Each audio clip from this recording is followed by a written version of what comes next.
Hey everyone, welcome back to the Brilliance of Humanity Summit. We are so glad that you've been joining us. And I'm really glad that you're here today because with me is Dr. Annette Drewes, and she is going to be talking all about shattering humanity. And we're going to weave this into a conversation around wild rice, humanity, storytelling. Oh my gosh, all the things.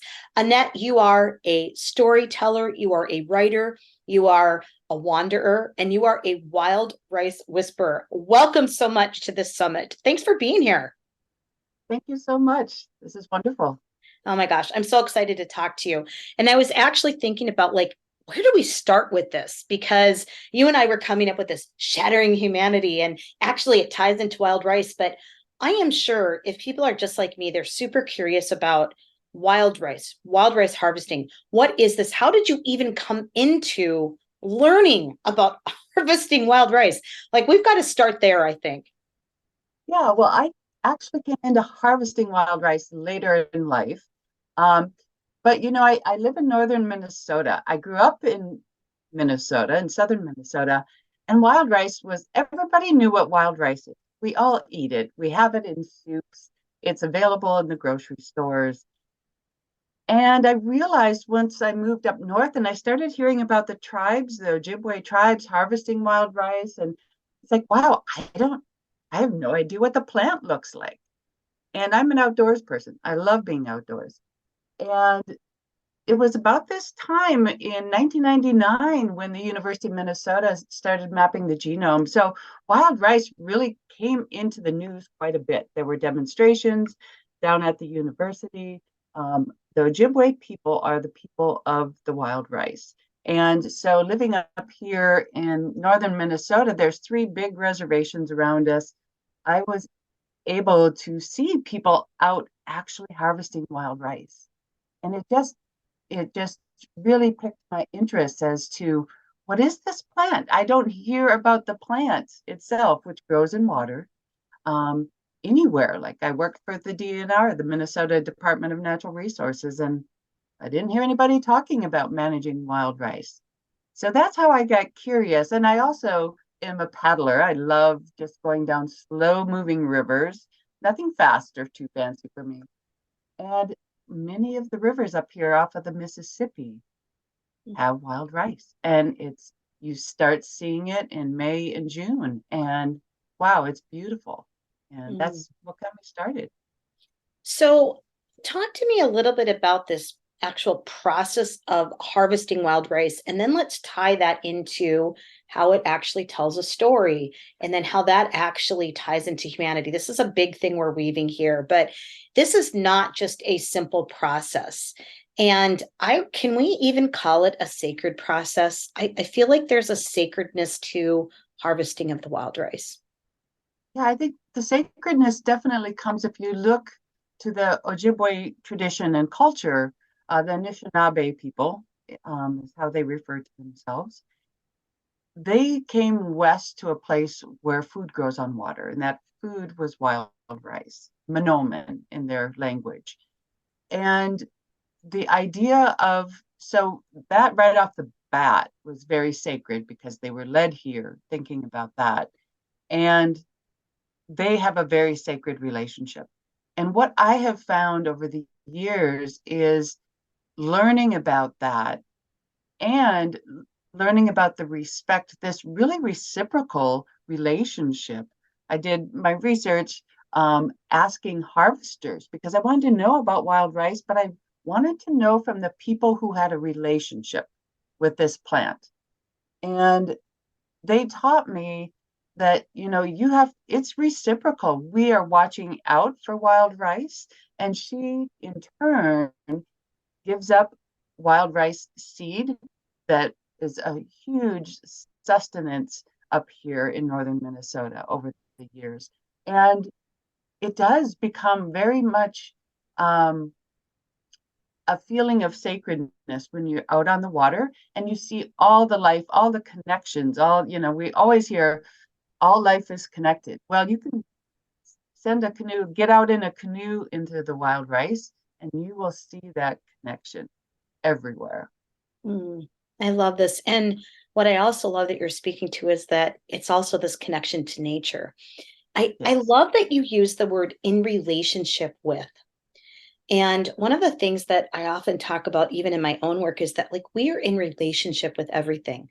What is my relationship to drinking water? What is my relationship to being on the water? Like everything is about relationship. And I love that you brought that into this conversation as it relates to the wild rice, because really isn't humanity about being in relationship to everything? Yes. Relationship to both to everything around us and to each other. And, this society today where things are so fast and you can just ask Alexa and she spits something out. There's no relationship there. But when we take the time and that's part of the Ojibwe culture, the Anishinaabe people being out there, they have that time. And I think the more mainstream culture, we've gotten so used to going fast, going busy, and getting what we need and moving on to the next thing. I really enjoy wandering into the woods, right? And it's a relationship for me because as I go out there, I calm down, right? It's a very life slows down, but also it slows down and expands because you not only see this connection of everything, whether it's trees and the birds and the clouds and the leaves and the different species of trees. And you recognize the length. These trees, many have been there for 100 years. I live close to Lake Bemidji State Park, and trees hang on and come back and renewal. Birds migrate. There's this extension or expansion of time as well. And so I just feel like the more we can connect and slow down and be in relationship to the world around us, especially the natural world, it has brought me so much joy and really a lot of calm as well sometimes. Yeah. And do we not need a little more calm in our world right now? Right? Like I just so love every single thing that you're speaking to. One of the things that you talk about is the shattering process in the wild rice. Talk to us a little bit about that. Yeah, so the shattering, I use that. It's very interesting. So our life can be shattered by experiences. As it relates to wild rice, it's a really cool term. Wild rice seed develops, each seed has to be pollinated. And when it's pollinated, then it begins development. And one stem might have 100 seeds on it, right? So they're not all ripening at the same time. But when they are ripe, when they are full and filled out, they start to dry and they shatter. The release from the stem is what's called shattering.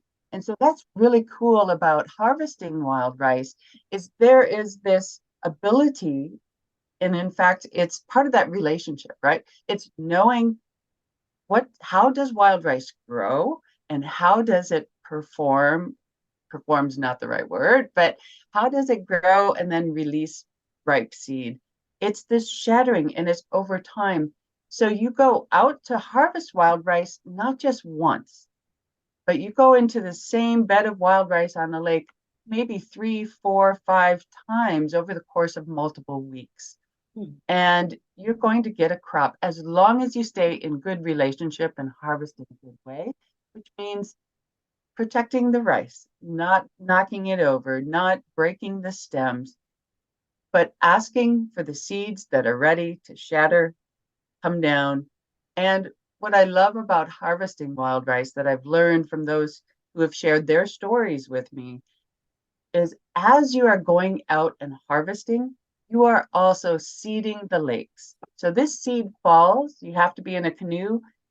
And when it shatters, it does not just go beeline to the bottom of the canoe, it goes everywhere. Water lilies into the water, and that becomes the rice for next year. So it's this continuous cycle. Nature is full of cycles. Yes, and humanity is full of cycles, right? Like the way we live is full of cycles. And one of the things that you said when we were preparing for this is one and done is not how humans should be living. Right. And as you're talking about this experience with the wild rice harvesting, it's the same thing. You're talking about this process of going back. You're talking about looking for when things are ready.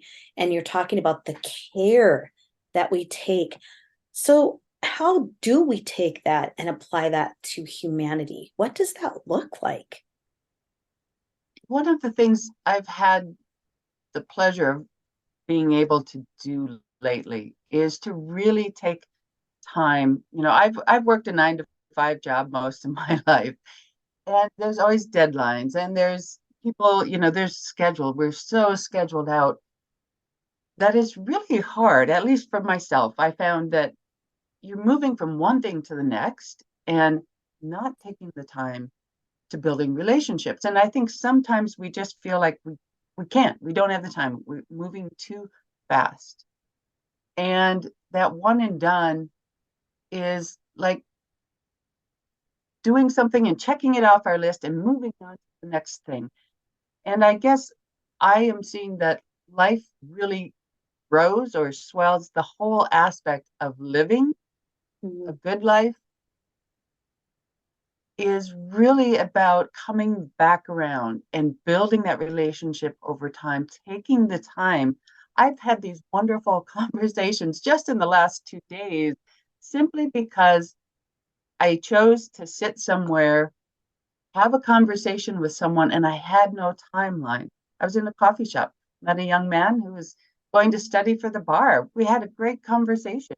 And it's only because I said yes to sitting and saying, okay, I've got time and I'm going to see what happens. Mhm. I love this. And, I've often said time is a commodity.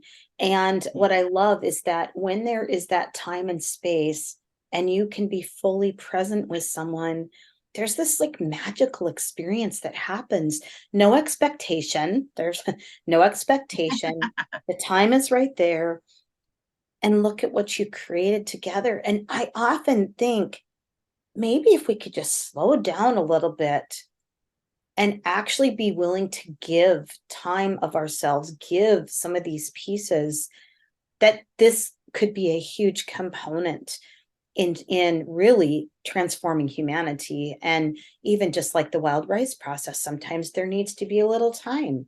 There's a process that's happening. And boy, I don't know if there's a magic pill around this, but what do you think, like, as you look around at humanity, what do we need to do to actually move towards this? What would that look like? Well, so one of the things I've been thinking about a lot lately, Rachel Carson wrote about wonder, right? And that we really need to um, expand, open up the world for young people through the lens of wonder, not about let's name this, let's learn this, but just about being curious. And for me, I use the word curious because I love curiosity, especially in toddlers. And Mary Oliver, also one of my favorite writers, talks about attention is devotion, something very similar to that. Attention is the beginning of devotion. Mm, And I find fascination in nature. That's kind of what I get really excited about. And I also find fascination in other people. And um, I think one of the ways to bring that sense of curiosity and slow down time is to really think about, to be curious about other people, right? I wonder what is it like? Like this young man I met at this coffee shop. I'm like, what is it like to take the bar? He's studying for the bar exam. And so just asking questions, I think I know myself growing up in this day and age, um, there's a lot about what do you want to be? What do you want to do? And not as much curiosity, like inviting us to explore what brings you happiness, what gets you jazzed so that you just like time flies by. And I'm always curious about not only what makes me excited about everyday life, but what do other people experience? Because nature is amazing, and we have, as humans, are part of nature and so diverse, and our experiences are so unique. It it's another way of wondering about the natural world and how we deal with things in our lives. And we have, in order to do that, we have to have some sort of relationship. We have to actually take time, slow down, ask questions. I've had two lovely, on top of the ones I mentioned, I've had two lovely flights. I've been traveling to see a grandson and just having conversation with people sitting next to me in the airplane. It's just amazing what happens when you get over that fear, because I think so many of us are like attached to our phones, and it's a great way to just like put blinders on and be safe. Um, because it is scary to sometimes open yourself up to say, hey, hi, Yeah, what's your name? it's so true. I love everything you're saying. And I love that you are naming what I see in so many young adults right now, which is, I don't know what I want to do. And there's so much pressure that gets put on this. You need to do this, and then you do this. And it's one of the questions I'll often ask clients is, well, who's writing the rule? And once we Right. start asking ourselves who's writing the rule, we start to realize, well, it could be some belief system. It could be some, I have to do it a right way, whatever the right way is, right? Like there's all these rules we start making up. And I love that you're naming that. I also love this piece about meeting people where they're at, simply starting the conversation and just letting it go from there. I mean, even today, we have no, it's not like we have a scripted conversation. We trust that the wisdom and knowledge will flow. We trust that the insights that are supposed to be talked about will be talked about. And it becomes a magical experience. And what would it look like to trust that process in life, right? Yes. Oh, I love that you use the word trust, right? Because trust, I think, is so much at the heart of it. We have so much distrust going on in the world, and fear, that it is difficult, I think, especially for people who maybe have not had good experiences when they tried to trust somebody, Mhm. right? And so it's building those experiences. I have so many people say, "Oh, you're so outgoing," and things like that. And, you can talk to anyone. Well, my dad could talk to anyone. But I think the key is my dad and I were both interested in other people's experiences. And it, once you like move beyond what we hear, politics and all these divisive stuff, and just focus on, this is another human being who's sitting here sharing bar stool or the bar at this barbecue place, or this is someone sitting on the airplane. And you know what? They're human. None of us are perfect. We all struggle. And that connection to me just helps me feel, wow, okay, I don't have to know it all. I don't have to be perfect.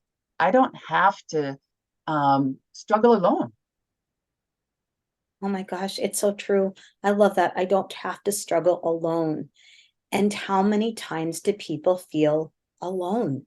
I Mm. feel like it's almost like a epidemic right now of people feeling alone. And alone is not the same as loneliness, too, Right. right? A person can be in a crowded room and still feel alone if they're not connected. And a lot of times that's connection with self as well. And also this ability to connect with others. And I feel like this is a really big conversation that we're having around. So, what does it look like to connect? What does it look like to connect to humanity, to each other, to myself? Like those are just layers. Right.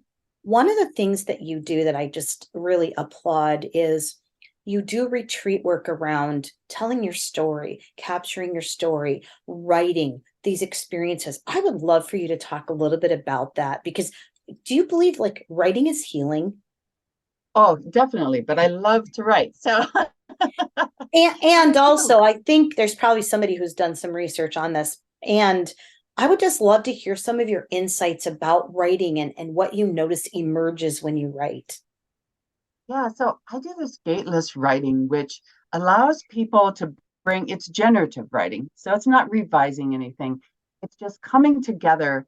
And one of the things I'm working on is building these opportunities for people to come together to write in community. A fun one that I'm doing is writing under the full moon. When's Hmm. the full moon? That's when we're going to gather at the state park and write together. And what I find is people are like, oh, I don't know if it's like, this is generative writing, and it's about tapping into self. It's learning about our story. And when we're in our head so much as we are in this world, it's really hard to get to heart. This writing process kind of allows that to happen without necessarily you expecting it. So Hmm. we come together, and typically there's a reading, or we go out, we stand under the full moon, and maybe I'll read a poem or we'll do a meditation, and then some prompts, and people start writing. And it's amazing the stories that come out. And I always hear people say, wow, I had no idea I was going to write that. Hmm. That opportunity to relax, to feel like you're in a safe spot. These are typically small groups, 3 to 5 people, really allows the brain to kind of let loose of this fear, I think. And it taps in physically to your body, which comes out in your writing and brings forward pieces of the story that maybe you didn't know about. And what I love about this process is as we're reading them back, we reflect back to that person who has read all their brilliance that is showing up, Hmm. whether it's just even being able to be vulnerable, right? But also just the beauty in their words and their beauty in their stories. Hmm. I It's love so, that you give them an opportunity to get some, I call feed forward feedback, reflection on what they've written, because so many times people have so much brilliance in what they're writing and speaking, and they don't necessarily see it in themselves. And this is a way to actually provide or open space for that. And I also love that you're talking about each individual's brilliance. We all have brilliance. Our being is brilliance. Our stories, our accounting of our lives are brilliance.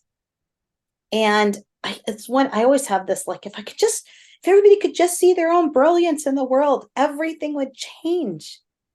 And if we didn't try to take someone else's brilliance because we were focusing on our own, right? What would that do? right. I mean, that's a game Yeah. changer right there, right? Yes. Yes. Brilliance. That's one of the things I look for as I interact, especially with young people these days, is like trying to just share, reflect back to them what I see in them as their brilliance.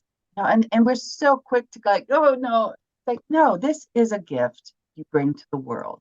We all bring brilliance. It's just helping each other be okay in stepping forward in that brilliance. We get so many messages from media, from society, even our own head, things we grew up with. I'm always amazed at what people remember in these stories, in writing and reflection.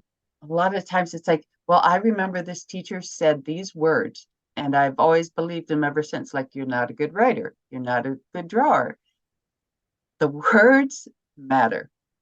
Words matter so much. And that's another thing I just love about writing. It gives me time to think about what are the words that can encourage, right?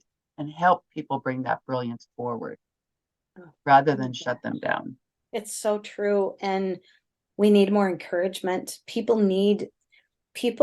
It's so fascinating in the work that I do too, as well, Annette, is I just see people who struggle with worthiness, feeling loved, feeling like they belong, experiencing love, compassion, empathy. And I feel like, man, if people could just see their own brilliance, if they could just see what others see in them, it would shift things. And I often think too about people's wounds. And when those wounds are Mm. not healed, it's so easy to not be encouraging to others, but actually just the opposite. And Oh, yeah. what I love about this healing place in the work that you're doing is you are contributing to humanity and the healing of humanity, one story at a time, right? One writing at a time, right? Right. It's just, I just am so happy about this incredible work you're doing. So as we wind down with this interview, a couple more things. Let's bring it back to this shattering humanity. So how can we take this analogy of the shattering humanity, the shattering of wild rice, and how we actually pull that into a couple of things we can learn from that process that we can pull forward into humanity? Yeah, I think for me, the shattering, um, I encountered the word with wild rice, but then I started, as I moved through this process, as I learned to harvest wild rice, as I got more in touch with myself and what I was looking to do and accomplish, I realized, you know, I've encountered shattering as we all have, where life just all of a sudden deals us something we're just not expecting. And that shattering can be a new beginning as well. So when wild rice shatters, some of it I like to call it sunshine to sustenance for humans, and some becomes new wild rice plants that start the cycle again. And so shattering can be very devastating into humanity. And at the same time, it can spread good things, and new things emerge from a cycle as we don't know where things are going to take us. And it's being open for me. The shattering is like, okay, I'm ready, I'm ripe, boom. Something happens, and we stay open to possibility, which can be hard. But great things can happen with that. And yeah. I'm curious I'm about, still go ahead, go I'm ahead. still in I'm still trying to figure out, there are things like my whole wild rice journey. I went back to school to study wild rice from the harvesters' perspectives and managers because there wasn't much else out there. I did not expect to fall in love with wild rice and to fall back in love with myself. Mhm. So for me, it has been just this journey through the shattering experience. It's a perfect tie into the question I was going to ask, which is, where do you see the biggest brilliance coming out of a shattering in your own life? It's this aspect of feeling okay finally with who I am and recognizing I had this recognition. It's like, oh, I've been trying to fit in, I've been trying to be supportive. And it's like, wow, all that was great, but I also didn't tap into my inner strengths and what makes me unique. And I'm able to do that now.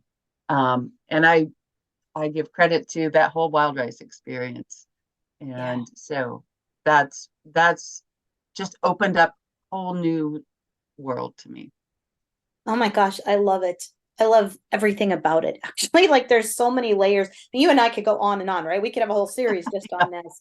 So I know that you put together something really special for people. Tell us about, so you want to harvest wild rice. What can people expect from this goodie? What people can expect is kind of a joyride, learning what it's like to maybe go hard to want to harvest wild rice. It's a tongue in cheek in the sense of it's the things I learned and things you would never think about. It's not a how to, it's not strict like a how to manual of assembling something, right? Um, but it's kind of a raucous roll into a practice and also a relationship with wild rice to show that this is much more than going out and knocking rice. I love this. And of course, we'll be sending you information on how to get that in an email so that you can make sure you are getting your hands on this. So how so you want to harvest wild rice. I just love this. Curious before we go today, like what's next for you? What's coming around the corner for you? Oh, there's a lot. And the book, as you know. So I'm working on a book um, called Shattering. And it's about the wild rice landscape, but it's more about the journeys into self as well as the connections that people have to wild rice, or the connections, really the connections people have to each other through this activity of harvesting wild rice. So it's going to have vignettes from many harvesters across Minnesota and Wisconsin, both tribal and non-tribal, who have harvested wild rice. So when you pick it up, you're going to go on a journey of harvesting wild rice in multiple areas and see all the connections, and hopefully um, build a deeper relationship. Mm, I love this. Oh my gosh, I can't wait. It needs to come out soon.